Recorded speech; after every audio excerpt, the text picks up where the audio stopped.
बिस्मिल्लाहिर्रहमानिर्रहीम। जान पाकिस्तान टीवी के सामाईन व नाजरीन अस्सलाम वालेकुम।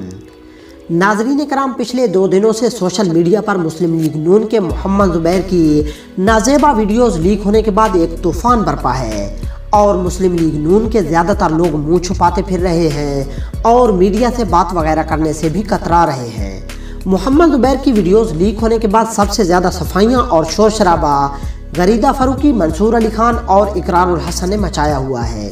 इस वक्त सोशल मीडिया पर गरीदा फ़ारूकी की कुछ तस्वीर वायरल हो रही हैं और इन तस्वीरों के बलबूते पर यह बताया जा रहा है कि मोहम्मद ज़ुबैर के साथ गरीदा फ़ारूकी की वीडियोस भी हैं।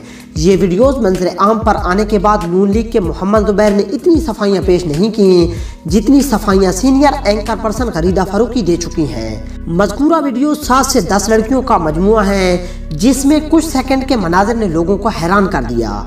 इन वीडियोस में कुछ तस्वीरों को सैकड़ों लोगों ने गरीदा फ़ारूकी की तस्वीरों के साथ ट्वीट किया कि इन लड़कियों में एक गरीदा फ़ारूकी भी है। इसमें कितनी सच्चाई है ये ज़ुबैर उमर ही बेहतर जानते हैं। मुख्तलिफ ज़राए से ये खबरें भी गर्दिश में हैं कि ज़ुबैर उमर साहब इन वीडियोस की मुकम्मल तफ्तीश करा रहे हैं कि ये वीडियो किसने बनाई और किसने लीक की। मुकम्मल तहकीकात करने के बाद ज़ुबैर उमर इस बारे में मीडिया टाक करके असल मुजरमों को भी सामने लाएंगे। दोस्तों, उम्मीद करते हैं कि आपको वीडियो अच्छी लगी होगी। अगर अच्छी लगी है तो इसे प्लीज़ लाइक और शेयर करें और मज़ीद इस तरह की वीडियोस को देखने के लिए जान पाकिस्तान टीवी को देखते रहें। जल्द मिलते हैं नई वीडियो के साथ, तब तक के लिए अल्लाह हाफिज़।